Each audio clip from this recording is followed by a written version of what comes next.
The case of a 22-year-old woman found abandoned on the street revealed a series of bizarre events during the investigation.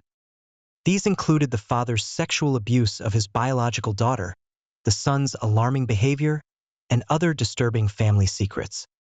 The case is so intricate it almost seems unreal. The Black Dahlia murder is a unique case. Despite numerous suspects being investigated over the 77 years since the incident, none have been definitively proven guilty. In the past decade, advancements in forensic technology have allowed the case to be reconstructed in greater detail, revealing more information. So, what's the full story? Let's take a closer look. First, let's review the case. On January 15, 1947, a female corpse was discovered on a vacant lot on the west side of South Norton Avenue in Los Angeles. Journalists gave the victim, Elizabeth Short, the nickname Black Dahlia.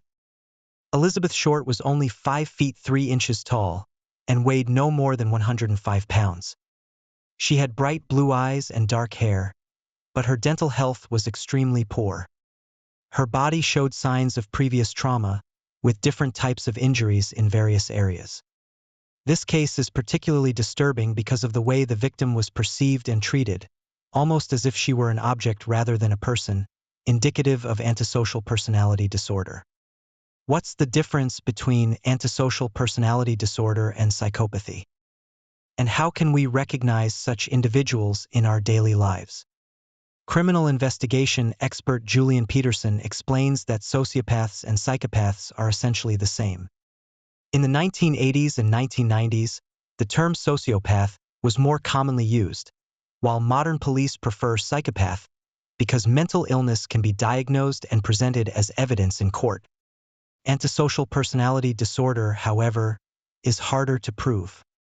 People might think there's a difference between the two terms, possibly due to shows like Sherlock, where the character frequently corrects others about this concept. It's important to note that these labels can often be used to manipulate thinking, and directors might aim for this effect. If you must identify them, it's when you notice someone who responds almost mechanically, with nearly identical replies every time certain keywords are triggered, like a robot. But don't take it too seriously.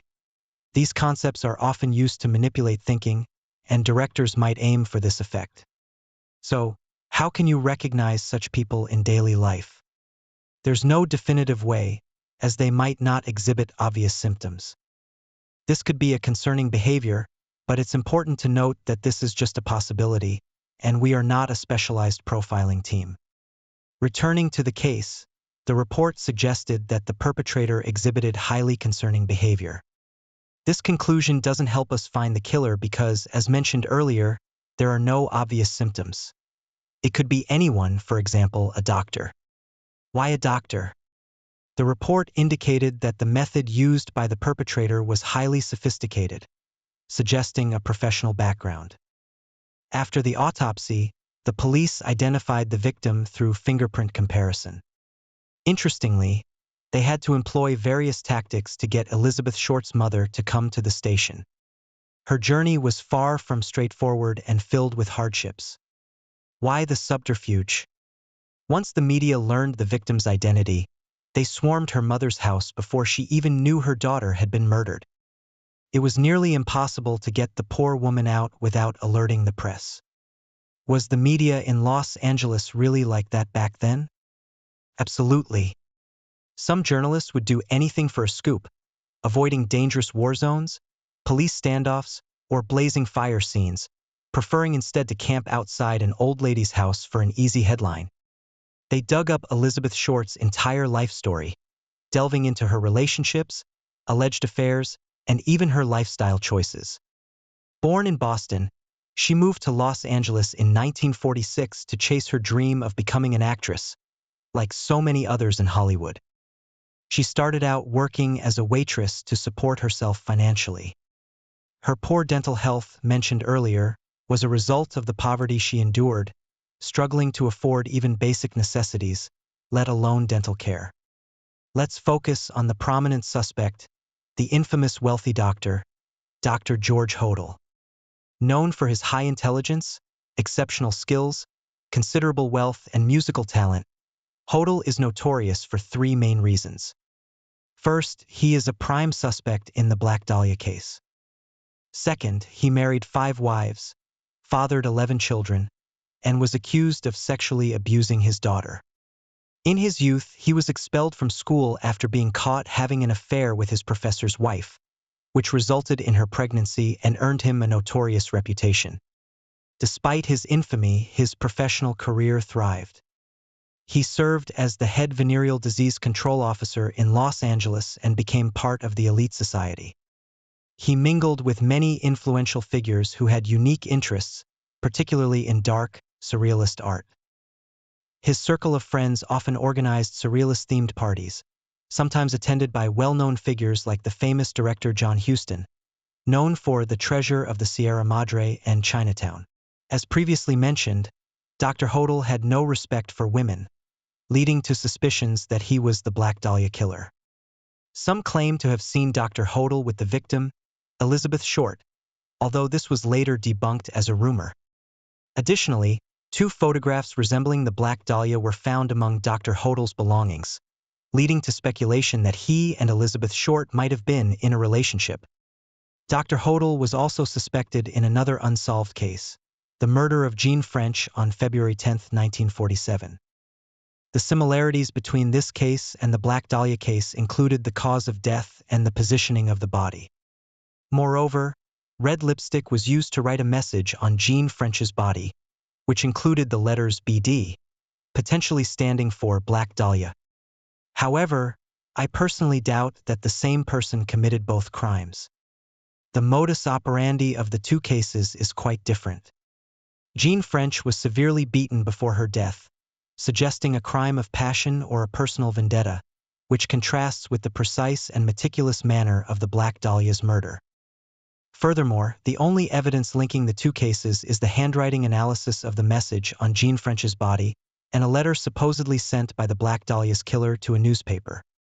But as we've already questioned the authenticity of those letters, this connection is tenuous at best.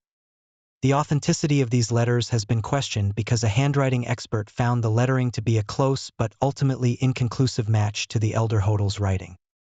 Importantly, this handwriting expert was hired by the investigators themselves, while FBI experts did not believe the 2 cases were related despite their efforts. Were there other investigators outside the FBI looking into this? Yes. An independent investigator was trying to prove that Dr. George Hodel was responsible for both incidents. And who was this person? None other than Dr. George Hodel's son, Steve Hodel. Steve Hodel was not originally involved in the Black Dahlia case. He began investigating it after his father's death and only after he retired from the LAPD Homicide Division. He wrote several books about his investigation into his father, and his work was more substantial than the LAPD's at the time, which had yielded almost no concrete results. There was even an incident where the authorities used sodium pentothal, known as truth serum, on a suspect, an example of forced drug use by the police. In comparison, our retired police officer and author Steve Hodel used more conventional methods. On January 9, 1947, his father, Dr. George Hodel, purchased over 20 bags of cement. At the scene where the Black Dahlia's body was found, a cement bag with blood-stained water was discovered.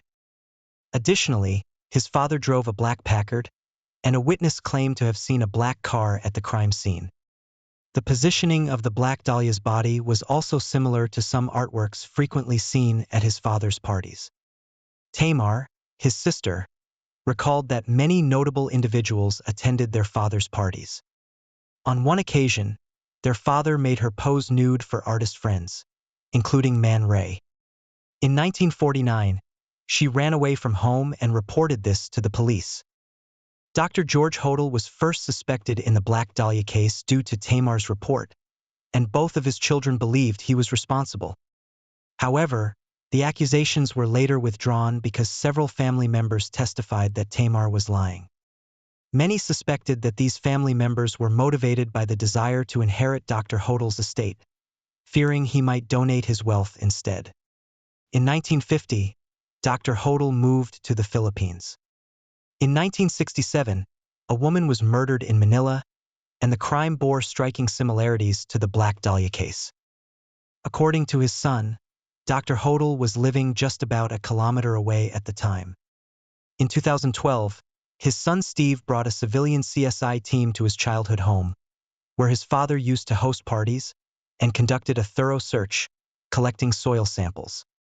Dr. Arpadvas, a forensic expert who developed a method called decomposition odor analysis, DOA, for detecting human remains, confirmed there were indeed findings in the yard. However, due to the passage of time, it was impossible to determine when these remains had been left there. During this ongoing investigation, Steve Lopez, a journalist from the Los Angeles Times, uncovered some intriguing details. According to his investigation, in 1950, the LAPD had placed a wiretap in Dr. Hodel's home. Lopez obtained access to the transcripts of these recordings and found some interesting statements, such as, "Supposin' I did kill the Black Dahlia. They can't talk to my secretary anymore because she's dead. They thought there was sufficient evidence anyway. Now they may have figured out I killed her. Maybe I did kill my secretary." His former secretary, Rose Sporting, had died under suspicious circumstances, likely to cover up other matters. However, she died in 1945, while the Black Dahlia case occurred in 1947. It is important to note 2 points here. First, the transcripts of these wiretap recordings have not been fully disclosed. The recordings themselves have not even been heard by the journalist, so it is unclear whether there were any transcription errors or if the journalist took the statements out of context. Second, even if we take these statements at face value, they sound more like Dr. Hodel venting about being investigated rather than confessing to a crime. The reason I say this is because, at that time, the Los Angeles police used the original surveillance recordings, not just the transcripts, to rule out Dr. Hodel as a suspect. While the journalist believed the recordings could convict him, the police thought they cleared him. This discrepancy is significant. However, the LAPD was known for severe corruption back then, and Dr. Hodel wielded considerable influence. Many pieces of evidence related to the Black Dahlia case were never formally classified as evidence and ended up lost. It's all highly suspicious. We've come close to the truth countless times, but it's like chasing a shadow, always just out of reach. Now, back to the letter mentioned at the beginning. Despite numerous leads and suspects over the years, the Black Dahlia murder case remains unsolved. In 2018, Sandy Nichols discovered a letter among her grandparents' belongings. Written by her grandfather, a former police informant, the letter claimed that the Black Dahlia was killed by a man named G.H.